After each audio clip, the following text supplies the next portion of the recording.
¿Estás dispuesto a hacer algo para salvar a este? Quédate, ya empieza Ambiente y Medio.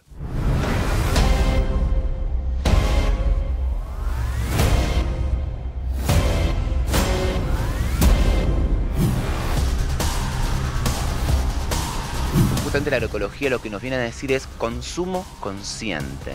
Estar consciente de lo que estás ingiriendo, ¿no? Lo que estás consumiendo. No solamente si tiene agroecológico, cómo se produce, dónde se produce, con qué materiales. Para cuidar el planeta desde el consumo se necesita eso que se llama trazabilidad, es decir, la información sobre la procedencia y la elaboración del producto.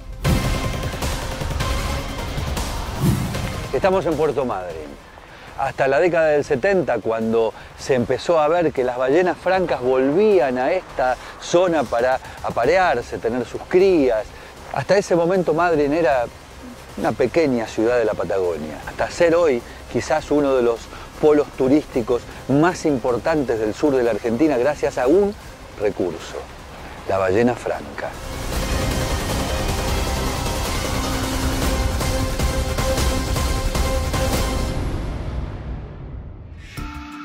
Disculpen la autorreferencia, pero en mi último libro, El Nuevo Hombre Verde, digo que el sistema, el modelo, para poder seguir haciendo lo que viene haciendo desde hace como mínimo 200 años, explotar los recursos naturales hasta la exacción, ha diseñado el Nuevo Hombre Verde. Entonces el Nuevo Hombre Verde es este ser sustentable, amigable con la naturaleza, que va con la bolsita de tela al supermercado, que consume productos orgánicos, etc. Y que hace un esfuerzo individual encomiable para algo para lo cual el sistema no solamente no lo ayuda, sino que le tira en la dirección opuesta. Si nosotros queremos, porque así nos lo impone el mandato de la época, ser verdaderamente sustentables, ¿tenemos alguna posibilidad de serlo?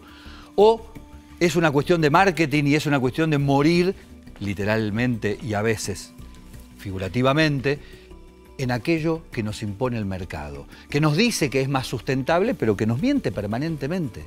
Entonces, ¿qué tenemos que hacer para verdaderamente intentar ser sustentables cada uno de nosotros si es que así lo queremos? ¿Consumir estas cosas? Miren, una caja de fósforos. Como todo es marketing en la actualidad, ya cuando yo era chico los fósforos, la cabeza de los fósforos era roja. A veces venían algunos de colección, negros o azules, ahora es verde. Pero es verde por una cuestión estrictamente marketinera cuando el fósforo se sigue sacando del árbol. Se siguen talando árboles para hacer fósforo. Está bien, está mal. Quizás esté mejor hacerlo actualmente, que seguramente se hace con árboles de plantación, que antes que se hacían con árboles nativos, no importa, pero aún así, para hacer una caja de fósforo se tiran decenas de árboles al suelo. ¿Para qué pintarlo de verde entonces? ¿Por qué no nos dicen la verdad?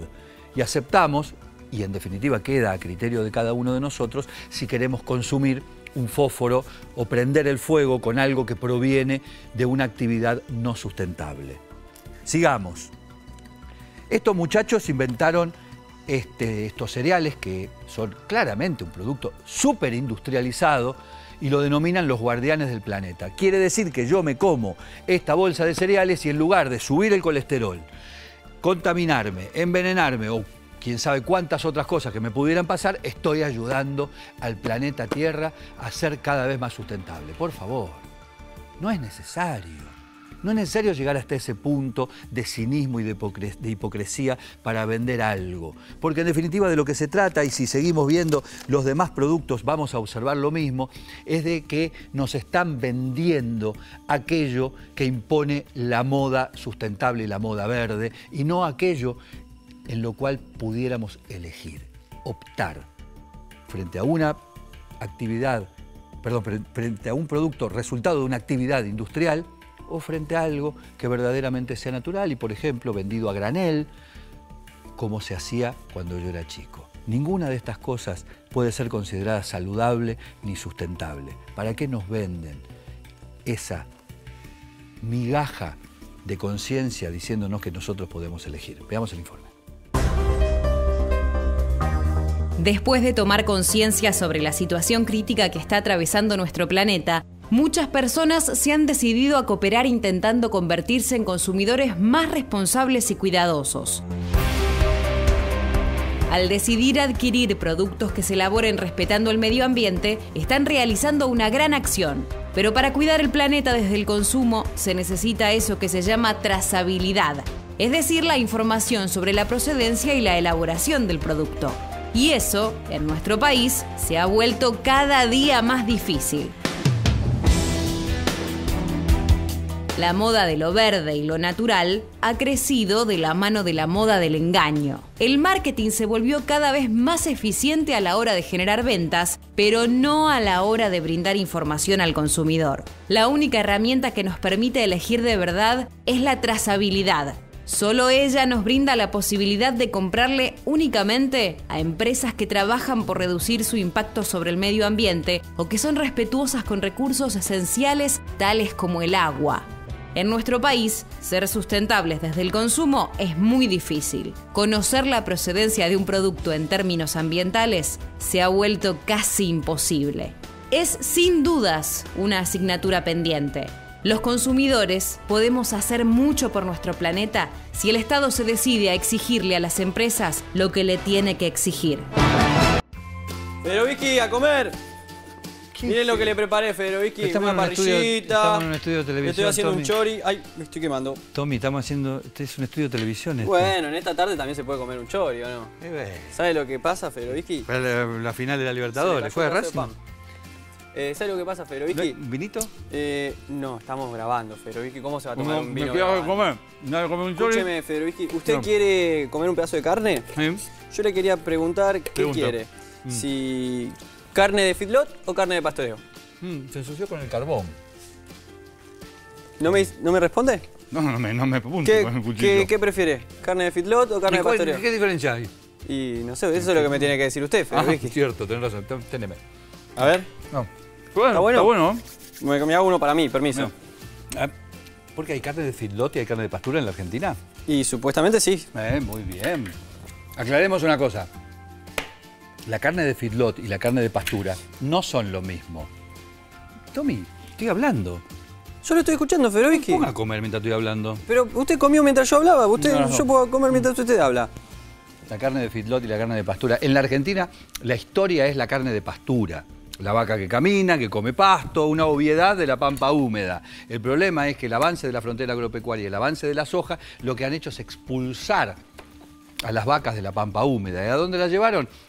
O a sitios muy marginales, con poco rendimiento, o a feedlot, es decir, corral, donde comen porquerías, donde generan muchísima contaminación afincada en lo local. El problema es que ahí hay una discusión. No tengo plato, pero si quiere le puedo dar un pedazo de techillita. ¿Es lo que es? Esto es matambrito, a la pizza. No puedo, porque tiene queso. Bueno, costillita. Ahora en el corte. Dale. El problema es que con el feedlot y la pastura está también la discusión respecto del cambio climático.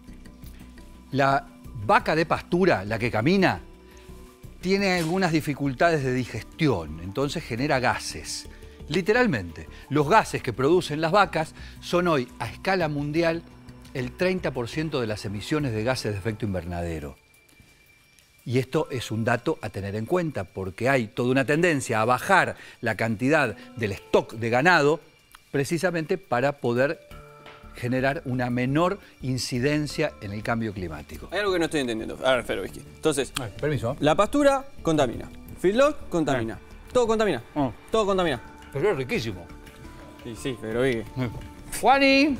Sergio. El feedlot debe estar ubicado a más de 10 kilómetros de las ciudades y a 5 kilómetros de una cuenca hídrica. Eso es por la contaminación que provoca en el lugar físico. Exacto. ¿Y qué es lo que provoca esa contaminación? Claro. ¿Por qué destacamos esto? Porque existe lo que se llama un fósforo, un sólido, ¿sí?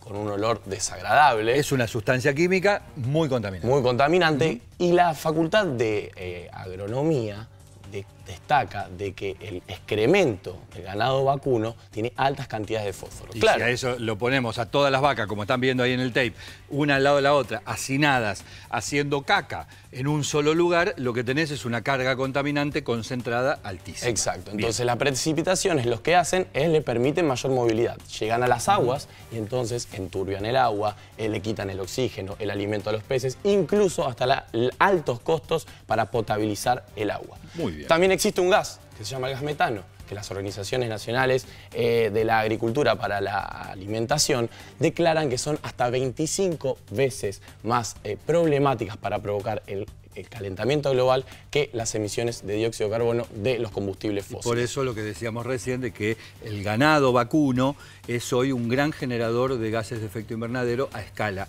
global. Y por supuesto también en la Argentina, donde representan aproximadamente el 35% de los gases. Exacto. Ahora ustedes me dirán, bueno, ¿qué pasa con la carne?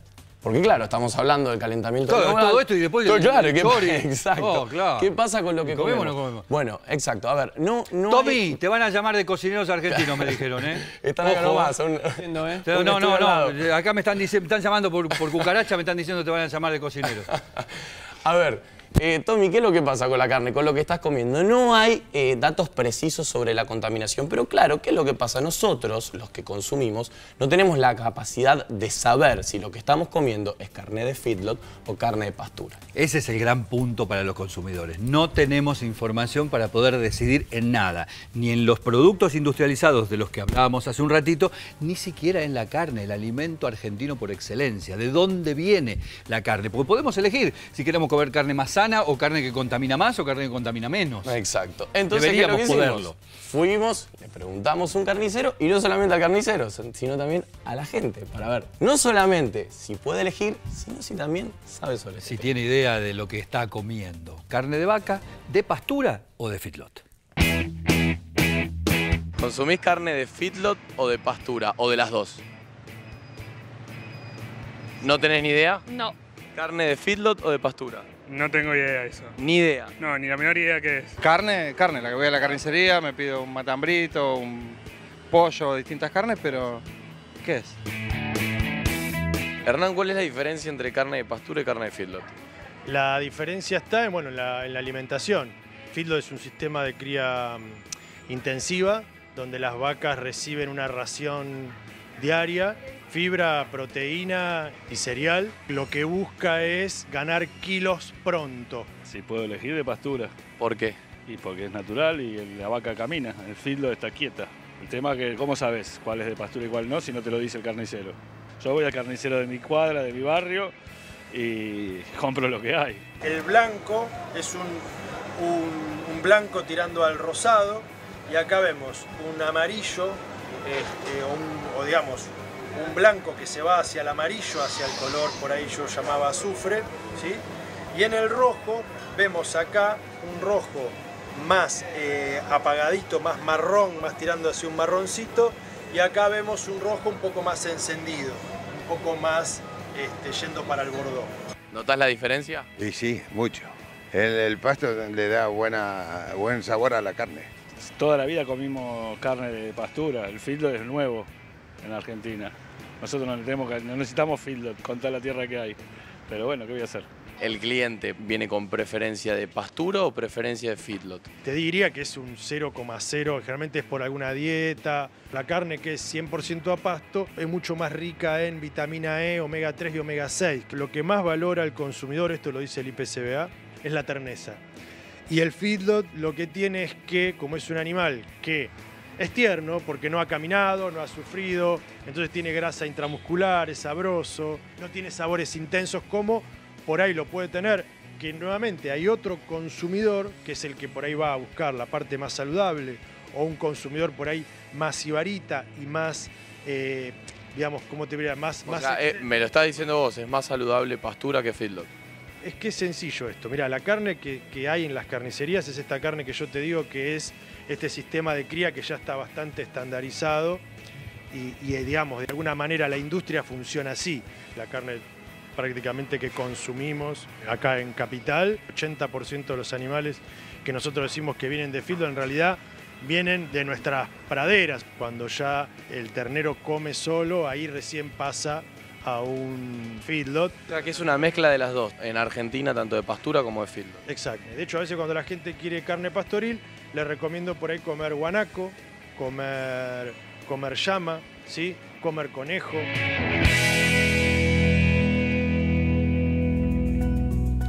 Está claro que un buen asado necesita de una buena ensalada. Porque De hay que ninguna bajar manera. toda esa grasita. De ninguna manera. Yo me voy. Si van a hablar ¿Cómo de se va? verdura... Deja el chori acá. Si van a hablar de verdura, yo me voy. Chau. Pero Tommy... Pero íbamos a hablar de la guarnición del claro, asado. a mí me explicaron que hay que comer algo verde para bajar la grasa y todo. Y vos decís, bueno, ahora me como lo sano, lo verde con el asado. Exactamente, no. Pero ¿qué pasa? ¿Sabés que el 60% de las verduras y las frutas que consumimos tienen al menos un agrotóxico? Las que consumimos compradas en los circuitos oficiales de circulación, de transporte y de acopio de la verdura. Si usted va por fuera de ese circuito, agárrate Catalina, Ojo. Totalmente, van aumentando los números. Pero también puede ser... Agárrate Catalina es un concepto muy nuevo. Como sí, bien moderno, bien muy moderno. Millennial. Pero también podés ir por otro lado, como por ejemplo nuestra productora nos trajo verduras que ella misma cosecha en su huerta. Bueno, hoy en día hay mucha gente que ya no por esta cosa de soy moderno, sano, qué sé yo, sino simplemente para escaparle al mercado tradicional, que no es confiable, empieza a plantar sus verduras en su casa. Sí. Totalmente, y se observa una clara diferencia entre lo que es una hoja orgánica de lo que es, acá tengo un canasto con hojas que compramos en la verdulería, que están limpias, brillosas. Si somos buenos consumidores, tenemos que aceptar que la verdura, cuanto más orgánica, más natural sea, más, iba a decir más fea, no más fea, menos linda es. Porque por ahí tiene alguna imperfección, algún bichito o alguna marquita de algo, o parece... Pero esto que es perfecto, esto que es brillante... ¿Saben qué? Yo prefiero comerme esto que parece menos perfecto, porque esto... O como las manzanas, ¿saben que las manzanas las enceran? Con cera, señora, la misma cera que usa usted, señora, para los pisos con los patines, otra modernidad. No, entonces, pero, por ahí la imperfección va. Y es importante tampoco que no nos dejemos engañar, porque el orgánico, hay que aceptarlo, también es una moda. ¿Sabés que a nivel global los productos orgánicos generan 90.000 millones de dólares anuales? Es una moda y está claro que todavía es un poco caro, pero la pregunta que uno tiene que hacerse una vez más es ¿dónde está el Estado para eso? Porque si el Estado nos quiere ayudar a que comamos y consumamos más sano y menos contaminado y menos fumigado, debería promover y subsidiar los productos orgánicos. Bueno, entonces yo fui a charlar con alguien que sabe mucho sobre huertas y lo que es el consumo más consciente, que es un esfuerzo realmente que tenemos que hacer. Y vamos a ir con unos tips para saber cuándo una verdura es orgánica o cuándo es plantada con pesticidas. Adelante, veamos cuándo es o cuándo no es.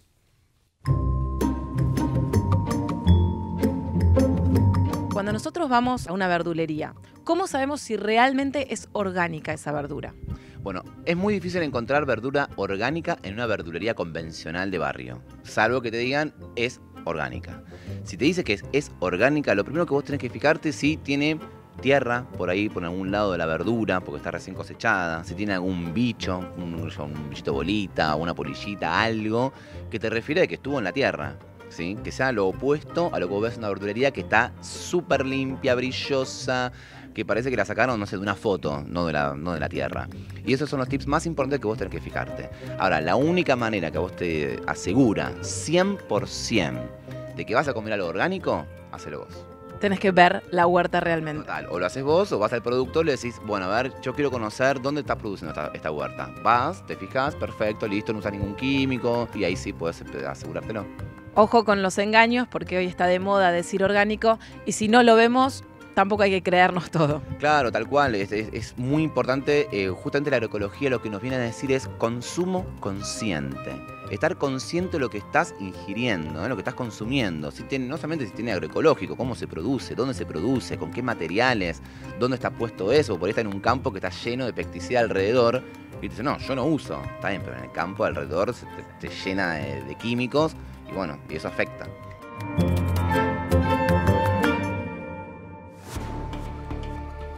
Cristina Narbona era ministra de Medio Ambiente de España hace aproximadamente poco más de 10 años, cuando dijo que si hay una cuestión de lo público en la cual la información es determinante y decisiva, es en el medio ambiente.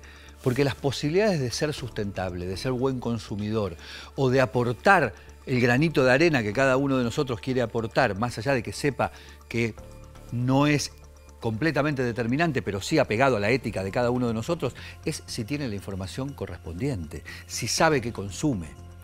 Por eso en muchos países se ha impuesto a partir de ahora que los productos tienen que tener una etiqueta, señor. Una etiqueta donde diga si es orgánico, qué pesticidas se le aplicaron, durante cuánto tiempo, cuál es el periodo de carencia, quiere decir cuánto tiempo estuvo sin pesticidas antes de llegar a mi mesa. Ese tipo de cosas en la Argentina todavía están ausentes.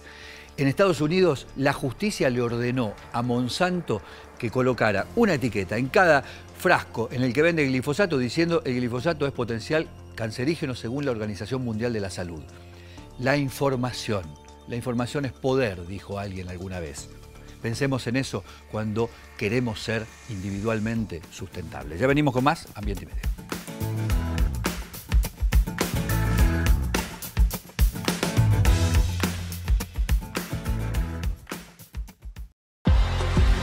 Seguimos en Ambiente y Medio.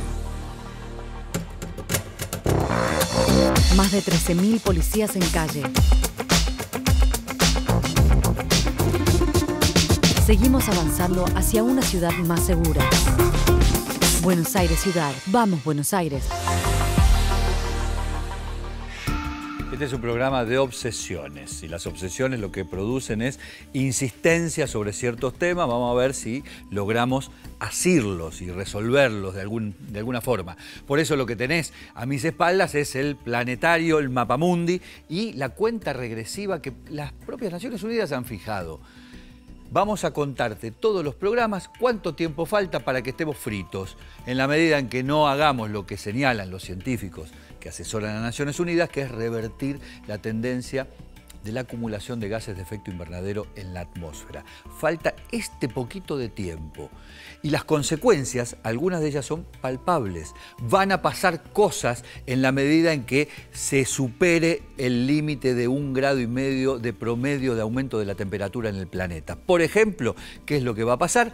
Que el derretimiento de los hielos del Ártico va a ser muchísimo más frecuente, una vez cada 10 años y no una vez cada 100, como ocurre en la actualidad y como va a ocurrir si no se supera ese límite de temperatura.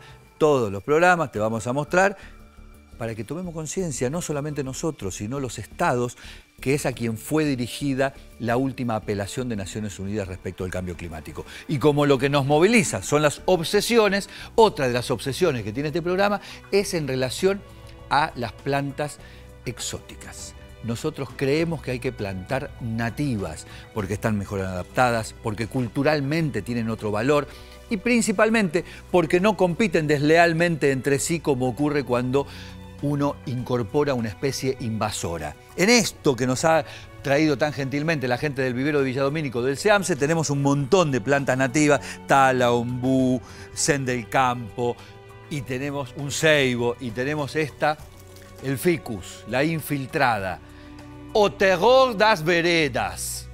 ¿Ah?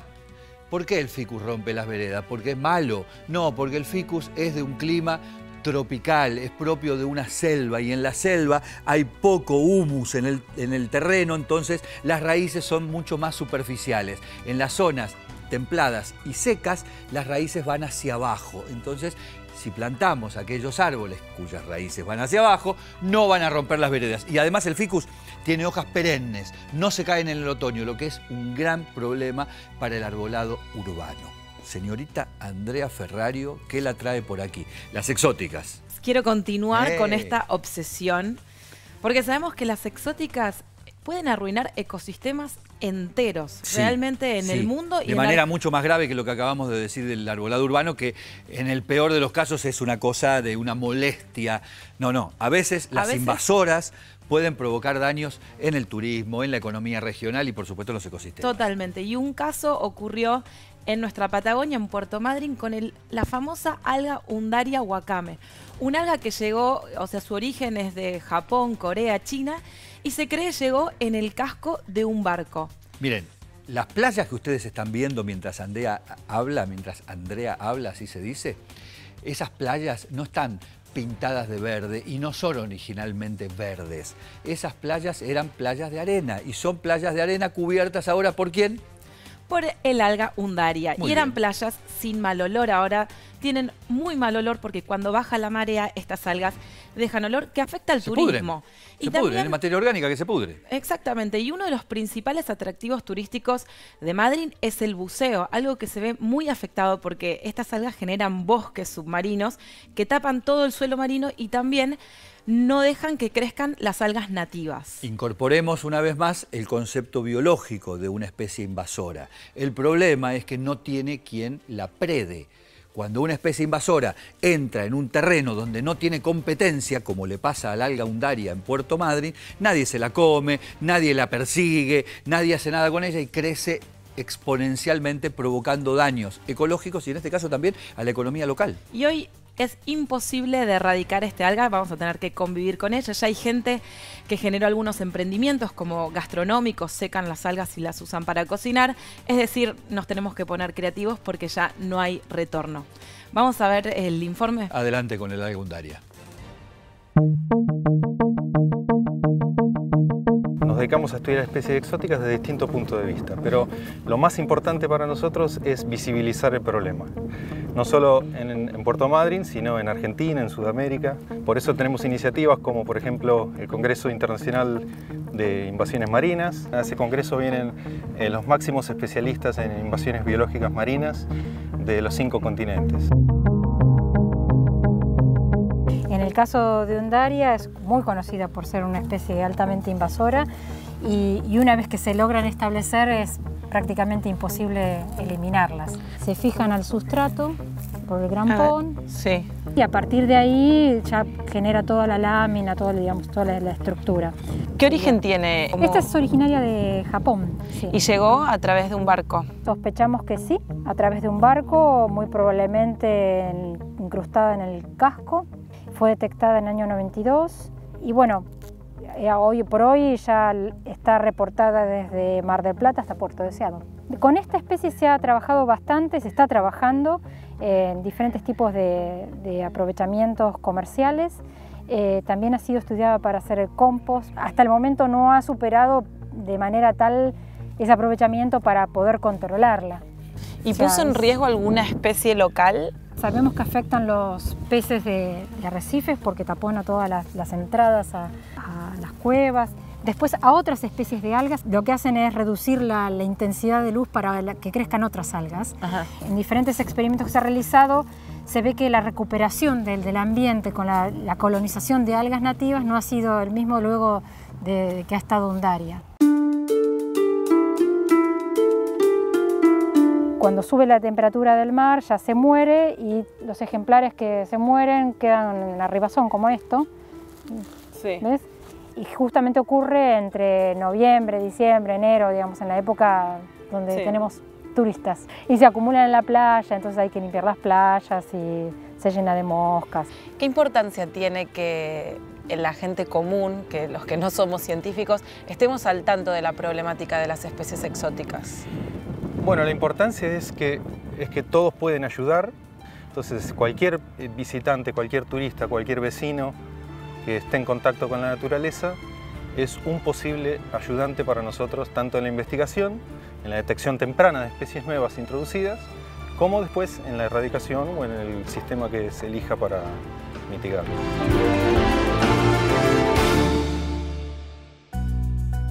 Seguimos hablando de exóticas y quiero hacer una referencia a lo que mencionaba antes en relación al arbolado urbano por una pregunta que me hizo Gabriela Vicental, nuestra productora, en relación a por qué el arbolado urbano tiene que tener hojas caducas, hojas que se caen en el otoño y el invierno, cosa que no ocurre con el ficus, porque el arbolado urbano tiene que estar adaptado a facilitar la vinculación con el clima. Tiene que refrescar en verano, por eso hojas grandes y frondoso, y permitir la llegada de los rayos solares a las casas en invierno y por eso las hojas tienen que poder caerse.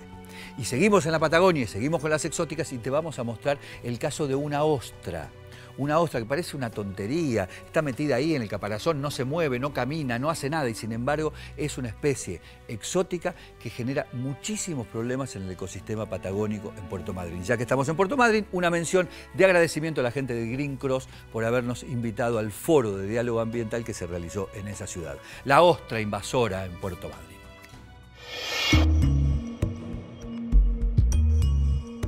Hace no mucho tiempo apareció acá una especie exótica, una ostra que todavía están tratando de identificar.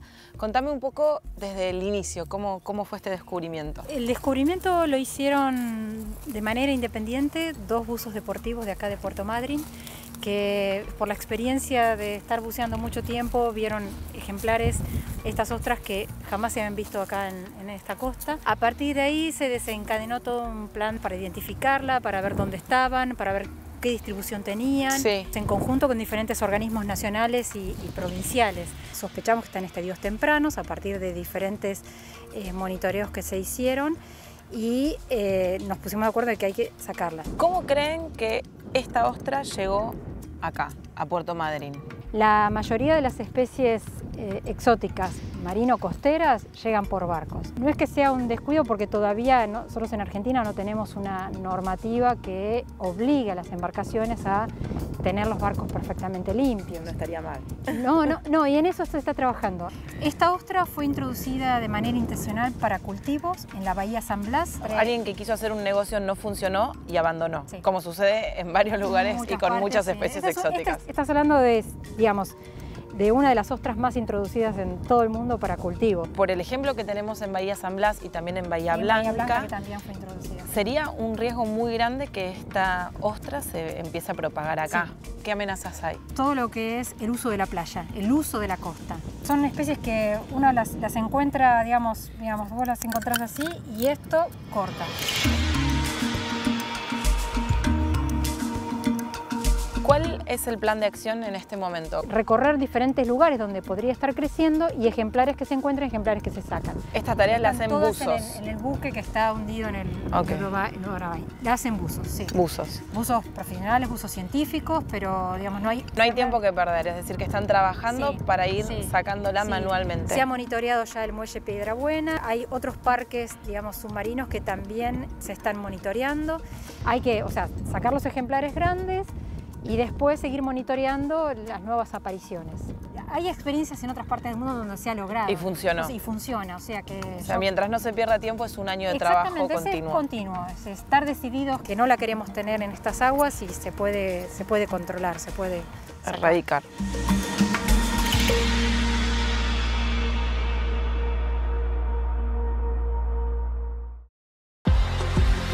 Seguimos en Ambiente y Medio. ¿Quieren ver un incendio forestal? Ahí está. La ballena franca austral de ninguna manera está fuera de peligro. El plomo es directamente un resultado de eso, de todas esas chimeneas que ustedes ven allá. En primera persona, experiencias de la ecología real. Presentado por... Cada viaje es único. Confort. Espacio. Y seguridad. Probada en todo tipo de viajes. Nueva Toyota Innova. Esta no es una especie exótica, al contrario. Volvió casi después de haber estado al borde de la extinción la ballena franca a la Patagonia, a Puerto Madryn, a Puerto Pirámides, a Península Valdés, y se convirtió en el símbolo del lugar. Un símbolo que hoy está curiosamente amenazado por el picoteo de la gaviota. Pero, ¿es eso un problema o es simplemente un hecho de la naturaleza que podemos ver en tiempo real, en primera persona, las ballenas en Puerto Madryn?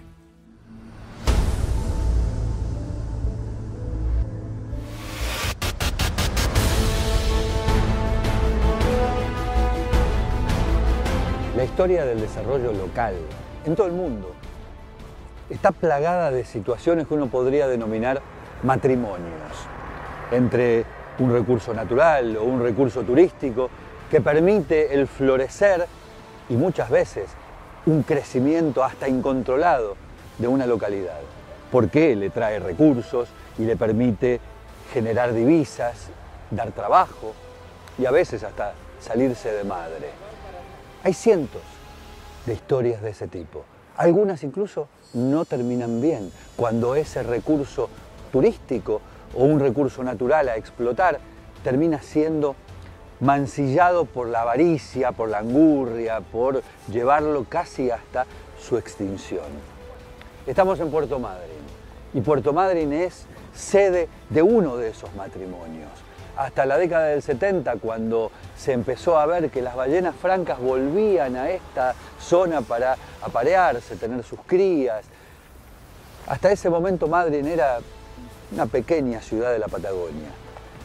Y desde ese momento floreció, hasta ser hoy quizás uno de los polos turísticos más importantes del sur de la Argentina, gracias a un recurso, la ballena franca.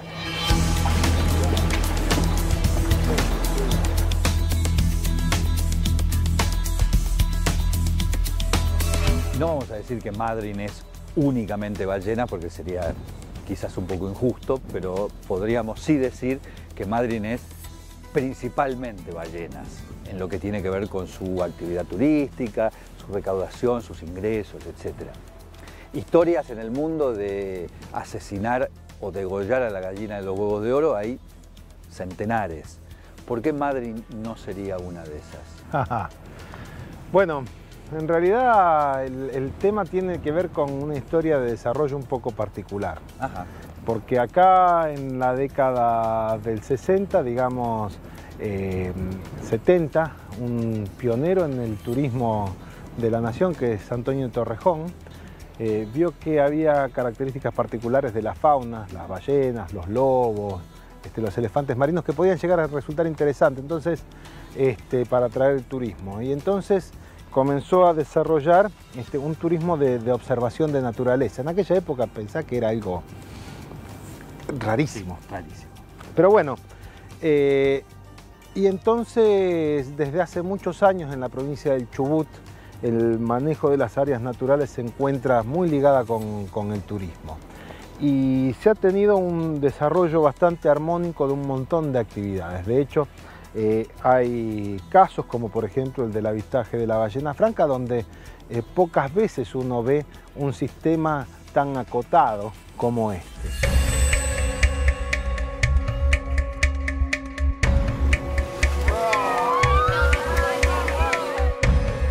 La ballena franca austral de ninguna manera está fuera de peligro. Sigue siendo una especie que, si bien se ha recuperado muchísimo a partir de las prohibiciones de caza comercial, todavía está amenazada. Hay aproximadamente 3.000 ejemplares de ballena franca austral en todo el planeta y aproximadamente la mitad de ellos viene todos los inicios de primavera y fines del invierno a esta zona.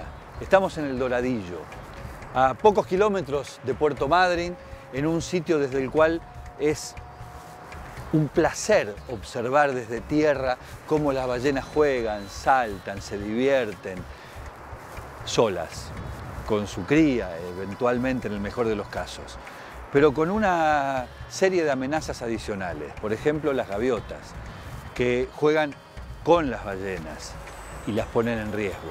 Con el cambio climático, que juega con las ballenas y con todos nosotros y las pone en riesgo porque pone en riesgo el alimento, el krill fundamentalmente, del cual se alimentan las ballenas. Y a medida que va aumentando la temperatura del océano, en las zonas a las cuales la ballena va a alimentarse, va desapareciendo ese alimento esencial para estos cetáceos, estos mamíferos, el mamífero más grande que hay en el agua.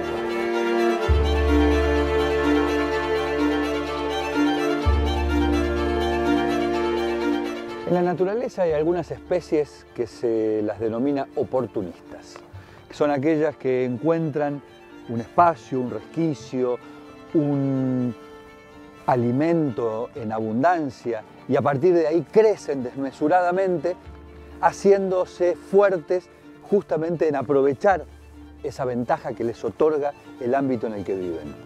La gaviota es una de ellas. Y la gaviota en Puerto Madryn encontró una oportunidad y una ventaja comparativa respecto de las otras especies de aves que hay en el lugar alucinante: la basura. Y la basura hizo los basurales a cielo abierto, la proliferación de residuos de pescado, ha hecho que la gaviota creciese exponencialmente, multiplicando por 3, 4 o 5 veces la población original. ¿Y qué produjo esto como consecuencia? Que la gaviota va con la panza llena a sitios a los cuales normalmente no iría. ¿Cuáles son esos sitios? Los lomos de las ballenas. Van picando permanentemente en los lomos de las ballenas, donde encuentran grasa, de la cual también se alimentan, y ponen en riesgo a la especie emblema del turismo de Puerto Madryn. Hoy las gaviotas, esas que ustedes ven allí sobrevolando en el sitio de disposición final de la basura de esta localidad, son la principal amenaza del principal recurso turístico de una de las principales ciudades de la Patagonia. ¿Y saben cómo se resuelve ese problema? Fundamentalmente disminuyendo la cantidad de basura y de basurales a cielo abierto de los cuales se alimentan y disfrutan para después ir al mar a picotear a las ballenas.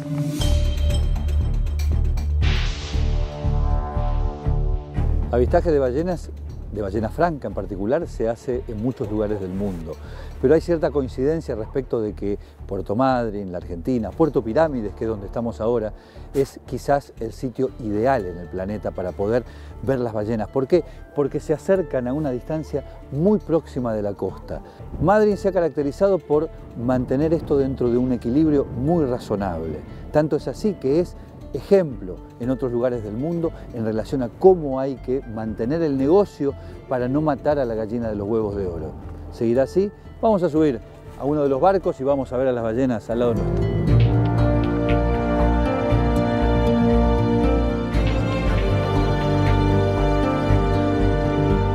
Ahí hay una gaviota y una ballena. Ajá. Y ahí la gaviota ahí está la gaviota haciendo... volando, sobrevolando, la ballena levanta la cola, saca la cabeza y es como si se arqueara, ¿no? Como si pusiera el lomo adentro del agua. Hace.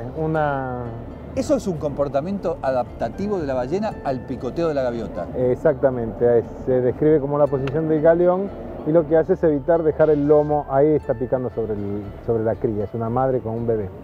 Lo que hace es hacer que el lomo quede bajo el agua y entonces de esta manera la gaviota no puede picar el lomo. ¿Cuán grave es el tema de las gaviotas? ¿O es un problema de simbología nuestra como humanos que tendemos a antropoformizar todo y darle sentimiento a todo? Entonces, pobre la ballena que sufre.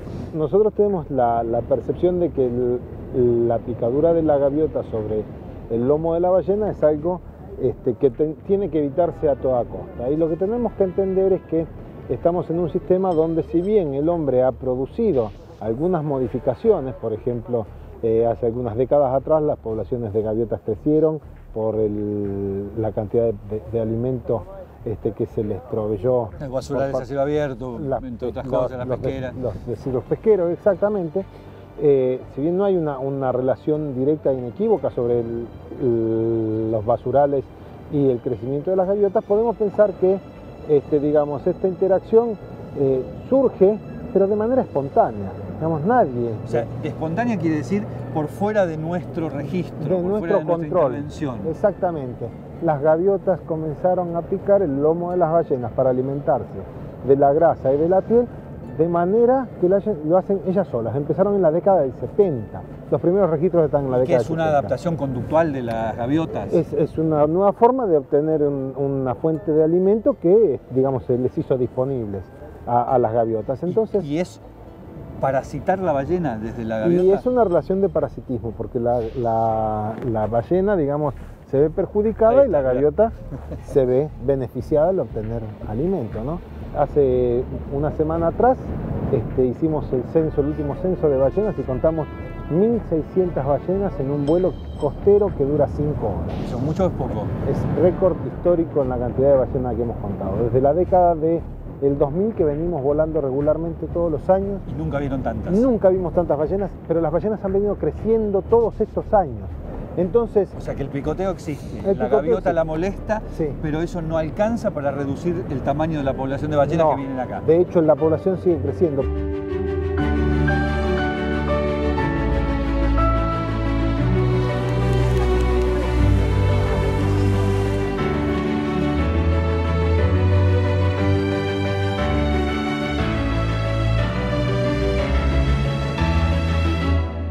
Esta costumbre de las gaviotas de picotear el lomo de las ballenas es vista desde nosotros los humanos como una especie de agresión hacia ese gran mamífero marino por parte de un ave que no debiera hacer eso según nuestros cánones. Pero hay otra manera de verlo. Se lo puede ver también como fruto de la evolución y verlo como un episodio de la evolución natural en tiempo real. Primero la gaviota, que se adapta a comer del lomo de la ballena, la grasa que allí encuentra, facilitándole la posibilidad de hallar otro modo de alimentarse, que hasta ese momento presuntamente no había desarrollado. Y luego la ballena, que se encuentra con este impacto en su lomo y trata de defenderse de lo que claramente es una actitud parasitaria por parte de la gaviota. Entonces, ¿qué hace la ballena? La adulta pone el lomo bajo el agua y se encorva para evitar que la gaviota pueda posarse sobre ella. Y le enseña al ballenato, que es el que más padece, incluso tiene una alta tasa de mortalidad por estrés como resultado de esta picadura sistemática de la gaviota, a respirar de otro modo, de manera oblicua. Entonces el ballenato sale a respirar y vuelve a entrar por donde salió para de ese modo quitarle el lomo a la gaviota. Y todo esto ocurre frente a nuestros ojos, en apenas pocos años incluso. Y es ni más ni menos que algo conductual, del comportamiento entre dos especies en su propio hábitat, en este caso en el mar. Y lo hacen sin contar con nosotros y sin pedirnos nada. Y lo bueno de eso es simplemente observarlo, no interferir.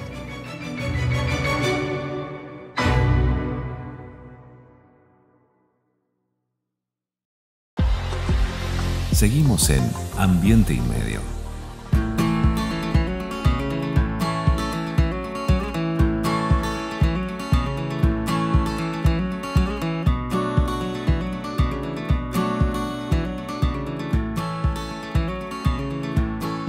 Para que podamos comprar productos de calidad, a buen precio y sin intermediarios, los productores de la provincia están en el mercado en tu barrio. Busca el mercado más cercano a tu casa en gba.gov.ar/mercado en tu barrio. Buenos Aires, provincia. Entre todos, podemos más. Sigamos con las exóticas. Las plantas, las especies en general, pero las plantas en particular, los árboles más precisamente, son autóctonos o exóticos no por una cuestión de nacionalidad. No hay árboles argentinos o árboles brasileños o árboles... No, hay árboles por regiones, por ecorregiones, que por supuesto están dentro después de una geografía más convencional como es la de la Argentina. Por eso no es lo mismo una especie exótica en la provincia de Misiones que una especie exótica en la Patagonia. La lenga está en la Patagonia y en Misiones, y todos los programas te vamos a mostrar especies exóticas de ecorregiones de la Argentina. Tenemos el lapacho, el incienso, el viraró, el palo rosa, el guatambú, el ceibo misionero, el pino paraná, el jacarandá, el petiribí. Son todos árboles oriundos de la selva misionera. Y allí están en Misiones, insisto, no porque sean de la Argentina, no cometamos ese pecado nacionalista que poco valor tiene, sino porque pertenecen a una ecorregión que, por suerte, está en nuestro país y que la tenemos que conservar. Pero Vicky, escúcheme una cosita rápida. No, no me grite. ¿Me puede escuchar, por favor? Espere que tengo que saludar a... Vio que antes queda poco, ¿eh? Vio que antes estábamos hablando del alga... Robo. No, de la alga. De la undaria. De la undaria. Bueno, esto... ¿Hablamos de alga o hablamos de algo? De las dos cosas en este caso. Muy bien.